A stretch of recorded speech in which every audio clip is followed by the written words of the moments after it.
Okay, so whether you are sat quite close to me, relatively close to me at school, or whether you're off in Thailand or somewhere in between, we're going to continue with the theme of organic chemistry. And in this section, we're going to look at the chemistry of 5 different functional groups. The alkanes, which is what we'll cover today, the alkenes, benzene, alcohols, and halogenoalkanes. Okay, you should be familiar with the key part, the functional group of all of those groups of compound. So today the alkanes. What I'm going to introduce to you, it may well be familiar.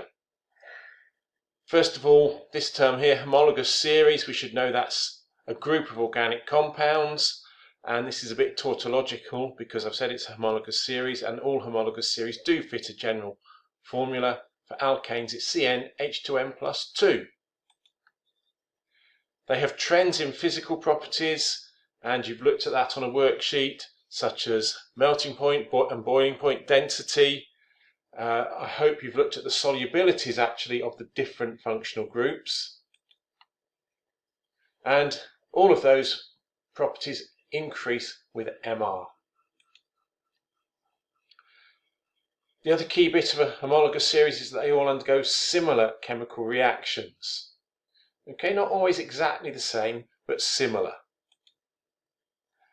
And alkanes are described as saturated hydrocarbons. Hydrocarbons because they're made up of carbon and hydrogen only, and saturated, got nothing to do with being soaking wet or anything like that. It means that they contain only carbon to carbon single bonds. You've done the naming alkanes worksheets, so you've also done that. You should be aware that alkanes are obtained from crude oil by fractional distillation, so they are running out. They're a finite resource. Their main use is as fuels. Okay, anything from the stuff that comes out of the gas taps in the lab to aircraft fuel.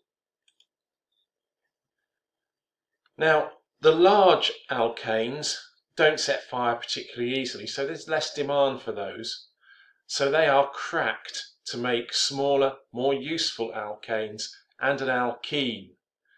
And alkenes are really important because they're the basis of the plastics industry. And typically you'll take a long alkane and you'll make petrol out of it and ethene. Now there's not much to say in terms of the chemistry of alkanes. There's only a couple of reactions we need to know. Now there are 2 reasons for this. The first is that the bonds are quite strong, and the second is that the bonds have a relatively low polarity because carbon and hydrogen have a very similar electronegativity.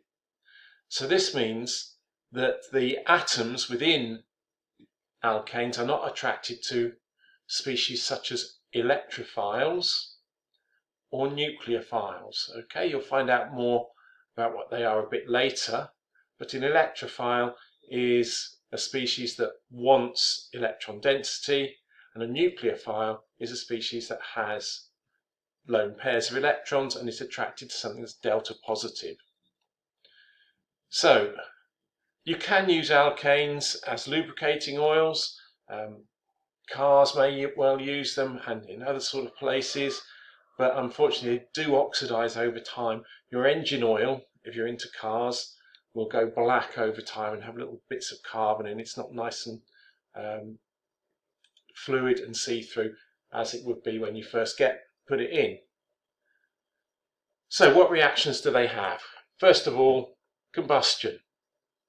They burn to form carbon dioxide and water. And of course, they'd be no good as fuels if they didn't burn exothermically. When there's plentiful supply of oxygen, we have complete combustion. And the skill you need to be able to do is just write equations for complete combustion. Okay, so what I want you to do is just pause the video while you write those two equations either on a scrappy piece of paper somewhere or within the notes you're taking on this video.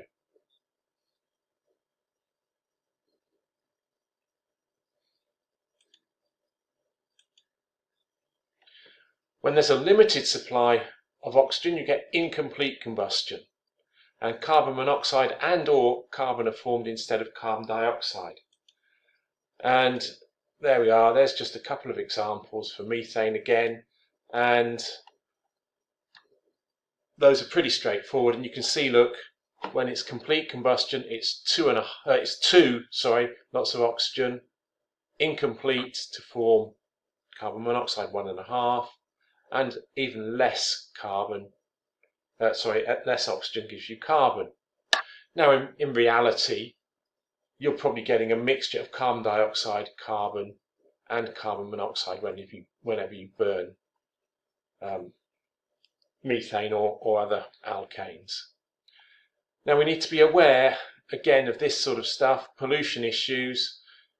We should all know that carbon dioxide is a greenhouse gas which is thought to contribute to global warming or global climate change, whatever you want to call it. Entirely up to you. But that causes sea levels to rise because the polar ice caps are melting, and that means places like the Netherlands are potentially in big trouble. We should know that carbon monoxide is toxic to humans because the carbon monoxide stops the hemoglobin in your body from carrying oxygen. It forms a coordinate bond with the iron in the hemoglobin in preference to oxygen. And we should know that the carbon causes global dimming and also blackens buildings. But don't forget, in most sources of alkanes, there's sulfur as an impurity, and that sulfur will burn to form sulfur dioxide, which causes acid rain.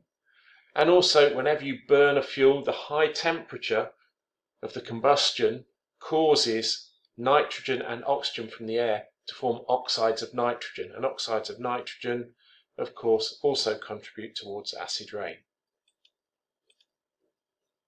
Now, here is the one reaction that you'll be unfamiliar with. It's called chlorination.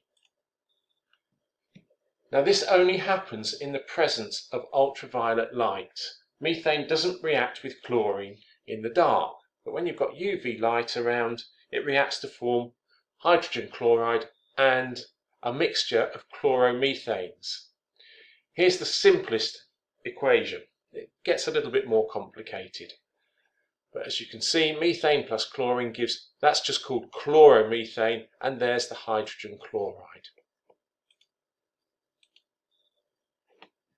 Now the mechanism, now that term will ring bells with those of you doing higher level. The steps by which a reaction occurs for this reaction is known as free radical substitution. Now the substitution bit is glaringly obvious because one of the hydrogens on here is being substituted, being replaced by a chlorine. So that's obvious. It's like in football. If you get taken off, as this hydrogen has done, and replaced by somebody else, it's a substitution. Substitution here is just one atom for another atom, but it can refer to groups of atoms as well. Now, free radical, well, what on earth is that, I hear you say? Well, we'll find out in a second. But basically, it is any species with an unpaired electron. So a chlorine atom, let's go back to kiddie chemistry, 287 is its electron arrangement. So that has one unpaired electron. So that chlorine atom is a free radical. Okay, so any species with an unpaired electron. Now, free radicals are formed by what's called homolytic fission of the bonds. Okay, I won't make any jokes about fish and chips at this stage. That would just be so wrong. Now, in homolytic fission, one electron in the bond goes to each atom held by the bond. The opposite of homolytic fission is heterolytic fission, where both atoms from, both electrons from the bond go to the same atom, and you end up with ions being formed. So, of key importance here is the chlorine molecule. And if I zap that with ultraviolet light, what happens is we get 2 chlorine free radicals. Okay, they're just normal chlorine atoms. But to emphasize their free radicals, we put 2Cl dot. That dot should perhaps be a little bit more in the center there, but I couldn't quite manage to do that on Google Slides. It could be at the top there, you might see it there as well. But essentially there, where the arrow is now, or in the middle there. Okay, and there, just in case you're not sure what that dot is, that's the unpaired electron. Okay, if we had heterolytic fission, we'd form Cl plus and Cl minus, but we'll talk more about heterolytic fission in later topics. Now, there are 3 steps in this reaction mechanism. There's the initiation, gets things going; propagation, keeps things going; termination, brings things to an end. So, here's the overall equation again, and the mechanism needs to match that overall equation. That's important. We need UV light, and that breaks the weakest bond, and that weakest bond is in the chlorine. That is the rate determining step, breaking that Cl to Cl bond. Okay, so the rate equation for those doing higher level would be R rate equals K Cl2 in square brackets. Now we use excess methane to start with in this little sequence to prevent further substitution, because in theory all 3 of those remaining hydrogens can be replaced by chlorine atoms. So here's the mechanism. So first of all, the chlorine breaks to give 2 chlorine radicals. That's called initiation. Now what happens next? Well, we've got methane around, so these really reactive chlorine atoms, chlorine radicals, react with the methane that's floating around. And we form a methyl radical, CH3, and one of the products accounted for there, hydrogen chloride gas. It's not hydrochloric acid, it's hydrogen chloride gas. Now we've got something very reactive still here,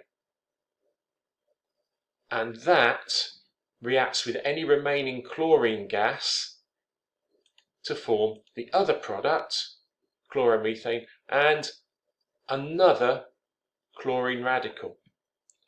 And that chlorine radical then cycles up into here, reacts with more methane, and we get that going, then that going, oh, that going again, and it can result in an explosion. This is a chain reaction, and I'm not going to sing a Diana Ross song. Ask your parents. And those 2 steps are both called propagation steps.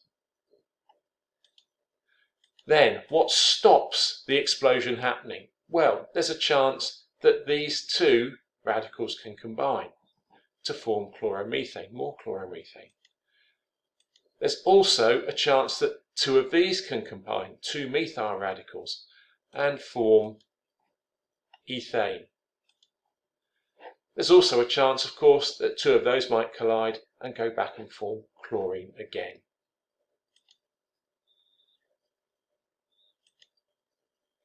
Okay, so there's further free radical substitution possible here, and you can see the different steps there. Ignore that where it says drag and drop exercise. We won't be looking at that. But where you want further substitution to occur, you need to use excess chlorine. Now, here's some challenging stuff for you.